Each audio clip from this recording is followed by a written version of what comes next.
অনুষ্ঠিত হৈ থকা মৰাণ মহোৎসৱৰ আজি শেষৰটো দিন আৰু শেষৰটো দিনত বিশেষ আকৰ্ষণ হৈছে সাংস্কৃতিক শোভাযাত্ৰা আৰু সাংস্কৃতিক শোভাযাত্ৰা ইতিমধ্যে আৰম্ভ হৈছে। সাংস্কৃতিক শোভাযাত্ৰাত প্ৰথমে আহিছে মৰাণ জনগোষ্ঠীৰ জাতীয় প্ৰতীক জাতীয় জন্তু হাতী আৰু হাতীৰ পাছতে বিভিন্ন জাতি জনগোষ্ঠীৰ কৃষ্টি সংস্কৃতি মৰাণ জনগোষ্ঠীৰ কৃষ্টি সংস্কৃতি প্ৰদৰ্শন কৰিছে এই সাংস্কৃতিক শোভাযাত্ৰাত। আৰু মই কেমেৰা পাৰ্চন সতীৰ্থক দেখাই থাকিবলৈ অনুৰোধ কৰিছোঁ মৰাণ মহোৎসৱৰ সাংস্কৃতিক শোভাযাত্ৰা। এয়া হৈছে বড়ো জনগোষ্ঠীৰ নৃত্য আৰু অসমৰ বিভিন্ন জাতি জনগোষ্ঠীৰ মিলনৰ তীৰ্থভূমি হৈ পৰিছে এই মৰাণ মহোৎসৱৰ স্থলী। আৰু মৰাণ মহোৎসৱৰ স্থলীতে বিভিন্ন জাতি জনগোষ্ঠীৰ কৃষ্টি সংস্কৃতি প্ৰদৰ্শন কৰিছে, মৰাণ জনগোষ্ঠীৰ কৃষ্টি সংস্কৃতিসমূহ প্ৰদৰ্শন কৰিছে।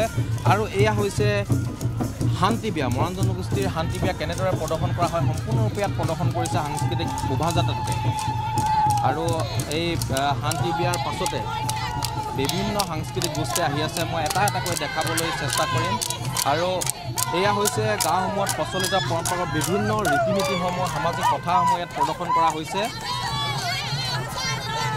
এনেদৰে এতিয়া প্ৰদৰ্শন কৰি থকা হৈছে মৰাণ মহোৎসৱৰ স্থলীত বিভিন্ন জাতি জনগোষ্ঠীৰ লগতে মৰাণ জনগোষ্ঠীৰ যিসমূহ বৈশিষ্ট্য আছে এই বৈশিষ্ট্যসমূহ সকলো ইয়াত প্ৰদৰ্শন কৰিছে। ডিগবৈ ৰাজপথত মাকুমৰ ৰাজপথত প্ৰদৰ্শন কৰা হৈছে।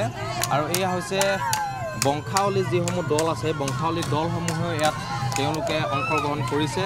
আন এখন শান্তি বিয়া ইয়াত উপস্থাপন কৰা হৈছে। আৰু এয়া হৈছে টাই আহোম সাংস্কৃতিক দল, তেওঁলোকে শদিয়াৰ পৰা আহিছে, শদিয়াৰ পৰা আহি মৰাণ মহোৎসৱত তেওঁলোকে অংশগ্ৰহণ কৰিছে, অংশগ্ৰহণ কৰে আৰু তেওঁলোকৰ কৃষ্টি সংস্কৃতিসমূহ প্ৰদৰ্শন কৰিছে। আৰু এয়া টাই আহোমৰ পাছতে হাজং সাংস্কৃতিক দল জাগুনৰ পৰা আহিছে তিনিচুকীয়া জিলাত, তেওঁলোকে ইয়াত প্ৰদৰ্শন কৰিছে হাজং সাংস্কৃতিক দল। আৰু ইয়াৰ পিছতে আহি আছে বিভিন্ন জাতি জনগোষ্ঠীৰ কৃষ্টিসমূহ আহি আছে, আমি সকলো দেখাবলৈ চেষ্টা কৰিম। আৰু এয়া হৈছে গোৰ্খা সাংস্কৃতিক দল, আৰু গোৰ্খা সাংস্কৃতিক দলসমূহেও মৰাণ জনগোষ্ঠীৰ যি মহোৎসৱত অংশগ্ৰহণ কৰি তেওঁলোকৰ কৃষ্টি প্ৰদৰ্শন কৰিছে। আৰু এয়া হৈছে চাহ জনগোষ্ঠীৰ ঝুমুৰ দল, ঝুমুৰ দলৰ পাছতে আহি আছে সোণোৱাল কছাৰী বিহু দল। এনেদৰে এতিয়া বিভিন্ন জাতি জনগোষ্ঠীৰ মিলনৰ তীৰ্থভূমি ৰূপে পৰিচিত হৈছে মৰাণ মহোৎসৱ হৈছিল। আৰু এয়া হৈছে মৰাণ জনগোষ্ঠীৰ এক নৃত্য ৰণুৱা নৃত্য, ৰণুৱা নৃত্যৰ পাছতে আছে কলাবহী নৃত্য, কলাবহী নৃত্য আন এক মৰাণ জনগোষ্ঠীৰ লোক বৈশিষ্ট্য। আৰু এয়া এই কলাবহী নৃত্যৰ পাছতে আছে মৰাণ বিহু, আৰু মৰাণ বিহু ইয়াত দেখিবলৈ পাইছে কেনেদৰে এতিয়া মৰাণ বিহু প্ৰদৰ্শন কৰিছে। আৰু মৰাণ বিহু অলপ মই মাজলৈ লৈ যাবলৈ চেষ্টা কৰিম।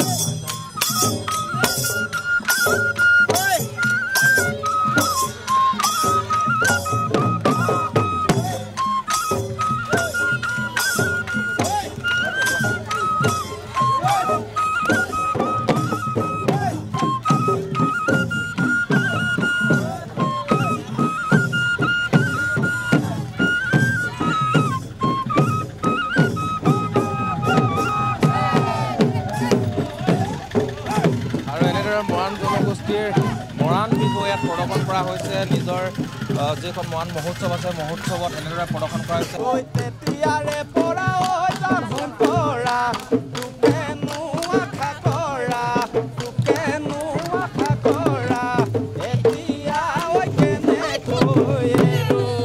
মৰাণ মহোৎসৱৰ সাংস্কৃতিক শোভাযাত্ৰা চলি আছে। আৰু মৰাণ মহোৎসৱৰ সাংস্কৃতিক শোভাযাত্ৰা স্থলীত মৰাণ মহোৎসৱ উদযাপন সমিতিৰ বিষয়ববীয়া আছে ভুলেন বৰুৱা, মই তেখেতৰ পৰা জানিম আজি এই সাংস্কৃতিক শোভাযাত্ৰা এক বিশেষ আকৰ্ষণ, কিমান সাংস্কৃতিক গোষ্ঠীয়ে ইয়াত অংশগ্ৰহণ কৰিছে? অসমৰ উত্তৰ পূৰ্বাঞ্চলত আমি প্ৰথমবাৰৰ কাৰণে অনুষ্ঠিত কৰা মৰাণ মহোৎসৱত আজি বিস্তৃত 4 দিনৰ কাৰ্যসূচী, আজি 4ৰ্থ দিনৰ কাৰ্যসূচী। প্ৰথম কাৰ্যসূচী সাংস্কৃতিক শোভাযাত্ৰা, এই শোভাযাত্ৰা গায়ন বায়ন হাতী আৰু অসমৰ বহুত থলুৱা জাতি জনগোষ্ঠীৰ সমন্বয়ত আমি এই সাংস্কৃতিক শোভাযাত্ৰাটো বাহিৰ কৰিছোঁ।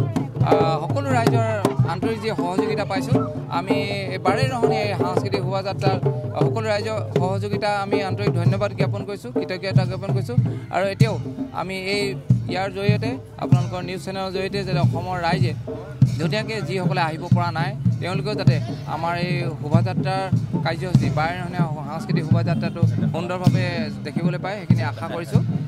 বহুত জাতি জনগোষ্ঠী উপস্থিত আছে। আৰু এনেদৰে এতিয়া মৰাণ জনগোষ্ঠীৰ যিসমূহ বংশ খেল আছে বংশ খেলসমূহে অংশগ্ৰহণ কৰিছে মৰাণ জনগোষ্ঠীৰ সাংস্কৃতিক মহোৎসৱৰ সাংস্কৃতিক শোভাযাত্ৰাত। আৰু এনেদৰে এতিয়া চলি আছে মৰাণ মহোৎসৱৰ এক মুখ্য আকৰ্ষণ বুলি ক'ব লাগিব সাংস্কৃতিক শোভাযাত্ৰা।